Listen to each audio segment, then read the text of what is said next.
Assalamualaikum warahmatullahi wabarakatuh. Perkenalkan, nama saya Ode Rizky Avanti dengan NIM 21650-031. Di sini saya akan mereview materi 1, mikrokontroler. Langsung masuk saja ke pengertian mikrokontroler. Mikrokontroler adalah sebuah perangkat elektronik semikonduktor yang mengintegrasikan sejumlah fungsi ke dalam satu chip IC atau integrated circuit dan dirancang untuk melakukan tugas atau operasi tertentu. Pada dasarnya, sebuah IC mikrokontroler terdiri dari satu atau lebih inti input dan output yang dapat diprogram. Sistem tertanam. Sistem tertanam adalah sistem komputer yang didesain untuk melakukan tugas tertentu dan biasanya terpasang pada perangkat elektronik, kendaraan, dan lain-lain. Sistem ini terdiri dari perangkat keras dan perangkat lunak. Perangkat keras dalam embedded system meliputi mikroprosesor atau mikrokontroler dengan penempatan memori eksternal dan komponen lainnya seperti sensor, keypad, LED, dan LCD. Sedangkan perangkat lunak embedded system berfungsi sebagai penggerak pada sistem. Perangkat lunak embedded system biasanya disebut firmware karena perangkat lunak tipe ini dimuatkan EEPROM atau memori flash. Beberapa karakteristik dari sistem tertanam adalah fungsi spesifik. Dibandingkan dengan komputer pribadi yang dapat menjalankan berbagai aplikasi berbeda sesuai keinginan pengguna, sistem tertanam melakukan tugas atau fungsi khusus yang telah ditentukan sejak awal. Efisiensi biasanya dirancang untuk mengoptimalkan penggunaan sumber daya seperti memori dan daya. Oleh karena itu, banyak sistem tertanam yang memiliki daya rendah dan hemat energi. 3. Real time. Banyak sistem tertanam harus merespon dalam waktu yang sangat singkat sehingga seringkali berfungsi dalam mode real time. 4. Ukuran biasanya sangat kecil dan ringkas, tergantung aplikasinya. 5. Biaya. 6. Perangkat keras dan perangkat lunak. Dalam pengaplikasiannya, pengendali mikro yang dalam bahasa Inggris disebut dengan mikrokontroler ini digunakan dalam produk ataupun perangkat yang dikendalikan secara otomatis seperti sistem kontrol, mesin mobil, perangkat medis, pengendali jarak jauh, mesin, peralatan listrik, mainan, dan perangkat-perangkat yang menggunakan sistem tertanam lainnya. Penggunaan mikrokontroler ini semakin populer karena kemampuan yang dapat mengurangi ukuran dan biaya pada suatu produk atau desain apabila dibandingkan dengan desain yang dibangun dengan menggunakan mikroprosesor dengan memori dan perangkat input atau output secara terpisah. Mikrokontroler versus mikroprosesor.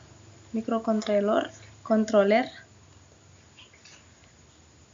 fungsi utama dirancang untuk mengontrol perangkat atau sistem tertentu seperti peralatan rumah tangga, mainan, kendaraan, dan lain-lain.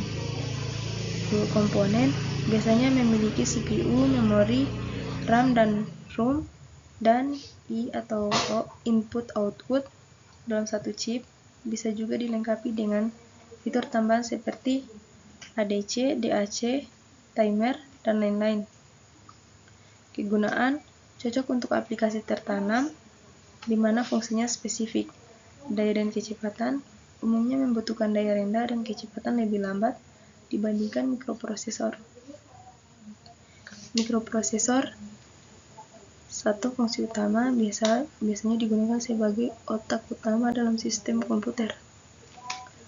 Komponen secara umum hanya berisi CPU, memori, input atau output, dan fitur lainnya, biasanya terletak di chip atau modul lain. Kegunaan digunakan dalam komputer pribadi, server, workstation, dan sejenisnya. Daya kecepatan umumnya lebih cepat dan membutuhkan daya yang lebih besar dibandingkan mikrokontroler. Berikut ini adalah diagram blok dan struktur mikrokontroler beserta penjelasan singkat tentang bagian-bagian utamanya. CPU. CPU adalah kotak mikrokontroler. CPU bertanggung jawab untuk mengambil instruksi, menerjemahkan, lalu akhirnya dieksekusi. CPU menghubungkan setiap bagian dari mikrokontroler ke dalam satu sistem. Fungsi utama CPU adalah mengambil dan mendekode instruksi. Instruksi yang diambil dari memori program harus diterjemahkan atau melakukan dekode oleh CPU tersebut. Memori atau penyimpanan. Fungsi memori dalam mikrokontroler sama dengan mikroprosesor. Memori ini digunakan untuk menyimpan data dan program. Sebuah mikrokontroler biasanya memiliki sejumlah RAM dan ROM atau memori flash untuk menyimpan kode sumber program. Port input atau output paralel. Port input atau output paralel digunakan untuk mendorong atau menghubungkan berbagai perangkat seperti LCD, LED, printer, memori, dan perangkat input atau output lainnya ke mikrokontroler. Port serial. Port serial menyediakan berbagai antarmuka serial antara mikrokontroler dan periferal lain seperti port paralel. Pengatur waktu dan penghitung. Timer dan counter adalah salah satu fungsi yang sangat berguna dari mikrokontroler. Analog to digital converter atau pengonversi analog digital. Konverter ADC digunakan untuk mengubah sinyal analog ke bentuk digital. Sinyal input dalam konverter ini harus dalam bentuk analog, misalnya output dari sensor, sedangkan outputnya dalam bentuk digital. Output digital dapat digunakan untuk berbagai aplikasi digital seperti layar digital pada perangkat pengukuran. 7. Digital to analog converter atau pengonversi digital ke analog. DAC melakukan operasi pengembalikan konversi ADC. DAC mengubah sinyal digital menjadi format analog. Ini biasanya digunakan untuk mengendalikan perangkat analog seperti motor DC dan lain sebagainya. Kontrol interupsi. Kontrol interupsi atau interrupt control digunakan untuk menyediakan interupsi atau penundaan untuk program kerja. Blok fungsi khusus. Beberapa mikrokontroler yang hanya dapat digunakan untuk beberapa aplikasi khusus, misalnya sistem robotik.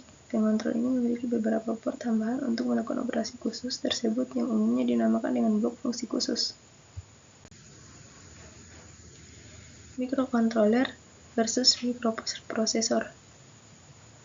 Mikrokontroler dan mikroprosesor adalah dua komponen elektronik yaitu memiliki fungsi dasar yang sama, yaitu memproses informasi, namun keduanya memiliki tujuan, fungsi, dan fitur yang berbeda. Keunggulan dan kelemahan mikrokontroler. Keunggulan atau kelebihan utama dari mikrokontroler. Mikrokontroler bertindak sebagai mikrokomputer tanpa harus ada komponen digital tambahan lainnya. Dapat mengurangi biaya dan ukuran sistem karena integrasi yang lengkap dalam sebuah mikrokontroler. Penggunaan mikrokontroler sederhana dan mudah untuk memecahkan masalah dan pemeliharaan sistem. Sebagian besar pin dapat diprogram oleh pengguna untuk melakukan berbagai fungsi, mudah menghubungkan port RAM, ROM, dan input-output tambahan. Waktu yang diperlukan untuk melakukan operasi rendah.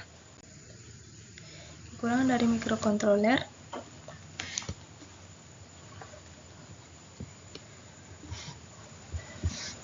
Mikrokontroler memiliki arsitektur yang lebih kompleks daripada mikroprosesor.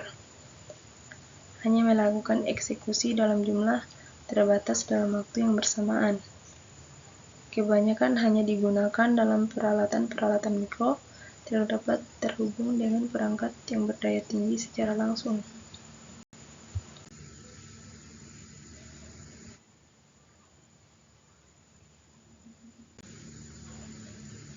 Itu saja review materi dari saya, lebih dan kurangnya mohon dimaafkan. Wassalamualaikum warahmatullahi wabarakatuh.